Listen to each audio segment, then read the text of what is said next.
ഇപ്പൊ മലയാള മനോരമ പത്രം തന്നെ ഒരു കാര്യം കഴിഞ്ഞ ദിവസം എഴുതി. അതെന്താ? അത് ഞാൻ അവസാനം വായിച്ചപ്പോഴാണ് സുജിത് നായർ എഴുതിയതാണ്. അതിൽ അദ്ദേഹം പറയുകയാണ്, ഇതെല്ലാം പറഞ്ഞ് ഇങ്ങനെയാണ് പറയുന്നത്. ഇഡി പത്രക്കുറിപ്പ് അനുസരിച്ചിട്ടാണ്, ഇഡിയുടെ പത്രക്കുറിപ്പ് അനുസരിച്ച് മലയാള മനോരമ തയ്യാറാക്കിയ രേഖയാണ്. അത് സുജിത് നായരുടെ പേര് വെച്ചിട്ട് തന്നെയാണ് എഴുതിയത്. ആ രേഖയുടെ ഭാഗമായിട്ട് പറഞ്ഞ് അവസാനിക്കുന്നത് ഇതെല്ലാം പറഞ്ഞു, നേരത്തെ പറഞ്ഞതെല്ലാം പറഞ്ഞു. അങ്ങനെ അതിലേക്ക് കണക്ട് ചെയ്യാൻ വേണ്ടി പോവാണ്, കുഴൽപ്പണവുമായി ബന്ധപ്പെട്ട് പറയാൻ പോവാണ്. അതിനെന്താ തെളിവ് എന്ന് ചോദിച്ചപ്പോൾ കാര്യമായ തെളിവൊന്നും കിട്ടിയിട്ടില്ല. വീണ എഴുതിയൊരു കടലാസുണ്ട്, ആ കടലാസാണ് കിട്ടിയത് എന്നാണ്. എന്നിട്ട് സുജിത് നായർ പറയാണ്, ഈ കടലാസിന് വരിയില്ല എന്ന് സുപ്രീം കോടതി പറഞ്ഞിട്ടുണ്ട്. മനോരമയായിട്ട് ദേശാഭിമാനിയാണ്, പിന്നെ നിങ്ങൾക്ക് സംശയം വേണ്ട.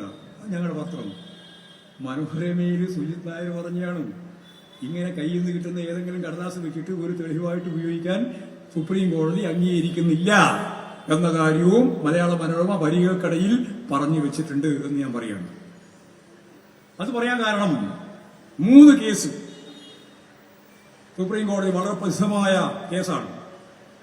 അതൊന്ന് ജെയിൻ ഹവാല കേസ്, 2 നിങ്ങൾക്കെല്ലാം അറിയുന്നത് തന്നെയാണ് ആദിത്യ ബിർള കേസ്. അതിൽ പ്രധാനപ്പെട്ട പ്രതി നിങ്ങൾക്കറിയാൻ പറയുന്ന നരേന്ദ്രമോദിയാണ്, ഇന്ത്യൻ പ്രധാനമന്ത്രി. ഇപ്പോൾ അന്ന് ഗുജറാത്ത് മുഖ്യമന്ത്രിയാണ്. മറ്റൊന്ന് സഹാറ കേസ്. 3 കേസ്. ഈ 3 കേസിലും അതിന് ഞാൻ നേരത്തെ പറഞ്ഞ ഈ ആദിത്യ ബിർളയുടെ കേസ് എന്ന് പറഞ്ഞാൽ 25 കോടി റുപ്യ വാങ്ങാൻ തീരുമാനിച്ചു, എനിക്ക് 12 കോടി റുപ്യ കിട്ടി, ബാക്കി എന്താ ചെയ്യേണ്ടത് എന്ന ചോദ്യം നരേന്ദ്രമോദി ചോദിച്ചതാണ് കേസ്. അതിനെ പ്രത്യേകം ഞാൻ പറഞ്ഞത് മാത്രമേ ഉള്ളൂ. പിന്നെ ഹവാല കേസിന്റെ കാര്യം അതുപോലെ തന്നെ സഹാറ കേസിന്റെ കാര്യം നമുക്ക് അറിയുന്നതാണ്. ഞാൻ വിശദീകരിക്കുന്നില്ല, സമയമില്ല. ആ കേസിന്റെ അവസാനം ഈ 3 കേസിന്റെയും ഭാഗമായിട്ട് കൃത്യമായ വിധി വന്നു. ആ വിധിയിൽ പറയുന്നത്, ആരെങ്കിലും എഴുതി വെച്ച കടലാസോ എവിടെയെങ്കിലും അയച്ച ഇമെയിൽ കാര്യങ്ങളോ ഒരു കേസിന്റെ പ്രവേശനത്തിന് എന്ന് പറഞ്ഞാൽ അടിസ്ഥാനപരമായി കേസ് ആരംഭിക്കുന്നതിന് തെളിവായി സ്വീകരിക്കാൻ പാടില്ല എന്നാണ്. പറഞ്ഞ മനസ്സിലായല്ലോ. അങ്ങനെ പാടില്ല എന്ന് സുപ്രീം കോടതി പറഞ്ഞതാണ് ഇഡിക്കാരൻ ഇപ്പോ പറഞ്ഞതായിട്ട് മലയാള മനോരമക്കാരൻ പറഞ്ഞത്. അതും കൂടി ഇതിന്റെ ഭാഗമായിട്ട് പറഞ്ഞതെന്ന് മാത്രമേ ഉള്ളൂ. ഞങ്ങളെ സംബന്ധിച്ചിടത്തോളം ഇഡി ആയാലും ഏത് ഏജൻസി ആയാലും ഇവിടെ കോൺഗ്രസിന്റെ നിലപാടെന്താണെന്ന് എല്ലാവർക്കും അറിയാം. കഴിഞ്ഞ തെരഞ്ഞെടുപ്പിന്റെ ഭാഗമായിട്ട് ഇവിടെ രാഹുൽ ഗാന്ധി എന്ന് പറയുന്ന ഇപ്പോഴത്തെ പ്രതിപക്ഷ നേതാവ് ഇഡി കേസിലെ പ്രതി എത്രയോ പ്രാവശ്യം ചോദ്യം ചെയ്തിട്ടുള്ള ആ കേസ് ഇപ്പോൾ നിലനിൽക്കുന്നുണ്ട്. അദ്ദേഹം കേരളത്തിൽ വന്ന് പ്രസംഗിച്ചത്, എന്തേ പിണറായി വിജയനെ അറസ്റ്റ് ചെയ്യാതെ ഇഡി എന്നാണ്. പിണറായി വിജയനെ എന്തടിസ്ഥാനത്തിലായി അറസ്റ്റ് ചെയ്യുക? ഏത് കേസടിസ്ഥാനത്തിലാണ് അറസ്റ്റ് ചെയ്യുക? അവർക്കതിനാവില്ല എന്നുള്ളത് കൊണ്ടാണ് അറസ്റ്റ് ചെയ്യാതിരിക്കുന്നത്, അല്ലാണ്ട് നമ്മളോടുള്ള എന്തെങ്കിലും രീതിയിലുള്ള അനുകമ്പ കൊണ്ടല്ല എന്ന് ഞങ്ങൾക്ക് നന്നായിട്ട് അറിയാം. അപ്പോഴാണ് രാഹുൽ ഗാന്ധിയുടെ ചോദ്യം, എന്തുകൊണ്ട് അറസ്റ്റ് ചെയ്യുന്നില്ല? ഇപ്പോ കോൺഗ്രസിന്റെ മനസ്സിലിരിപ്പ് എന്താണ് എന്ന് വ്യക്തമായില്ലേ? ആ കോൺഗ്രസിന്റെ മനസ്സിലിരിപ്പ് തന്നെയാണ് ഇപ്പോഴും കൈകാര്യം ചെയ്യുന്ന മുഖ്യമന്ത്രിയും, കേരളത്തിലെ മുഖ്യമന്ത്രിയും ആ വകുപ്പ് കൈകാര്യം ചെയ്തുകൊണ്ട് മുഖ്യമന്ത്രി എന്ന രീതിയിൽ ഇപ്പോഴെടുത്തുകൊണ്ടിരിക്കുന്ന നിലപാട് തന്നെയാണ് CPM-നെതിരായിട്ട്. ആദർശ ശുദ്ധിയോടെ രാഷ്ട്രീയ പ്രവർത്തനം നടത്തുന്നവരെ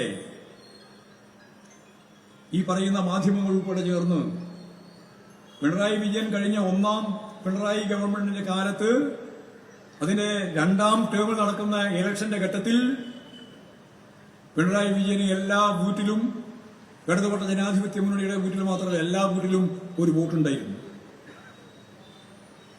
എന്തേ പിന്നെ സംഭവിച്ചത്? 1ാം ടേം കഴിഞ്ഞ് 2ാം ടേമിലേക്ക് പിണറായി വിജയൻ ഗവൺമെന്റ് വന്നപ്പോ പിണറായിക്കെതിരായ കടന്നാക്രമം തുടങ്ങി ഈ മാധ്യമങ്ങൾ ഉൾപ്പെടെ ബൂർഷ്വാ രാഷ്ട്രീയ പ്രസ്ഥാനങ്ങളെല്ലാം നരേഷനുകൾ തയ്യാറാക്കി.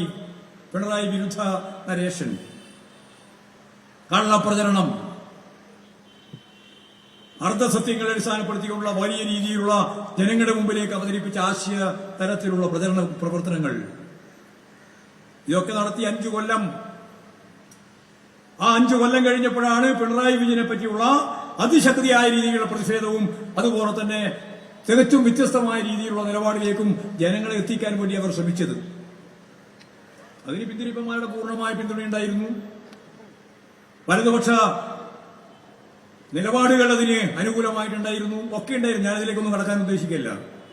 എന്ന് പറഞ്ഞാൽ ആട്ടിനെ പട്ടിയാക്കാൻ ശേഷിയുള്ള മാധ്യമ ശൃംഖലകളെല്ലാം ചേർന്നുകൊണ്ട് നടത്തിയിട്ടുള്ള പ്രവർത്തനത്തിന്റെ അനന്തരഫലം തന്നെയാണ് വ്യക്തികളെ ഓരോരുത്തരെയും, അത് ഗവൺമെന്റ് ആകുമ്പോൾ ഗവൺമെന്റ്, പാർട്ടി ആകുമ്പോൾ പാർട്ടി, ഞങ്ങൾക്കെല്ലാം എതിരായി ഇപ്പൊ നടത്തിക്കൊണ്ടിരിക്കുന്ന കടന്നാക്രമങ്ങളുടെ ഒരു സ്വഭാവം ഞാൻ ഈ പറഞ്ഞത് വ്യക്തിഹത്യയാണ്.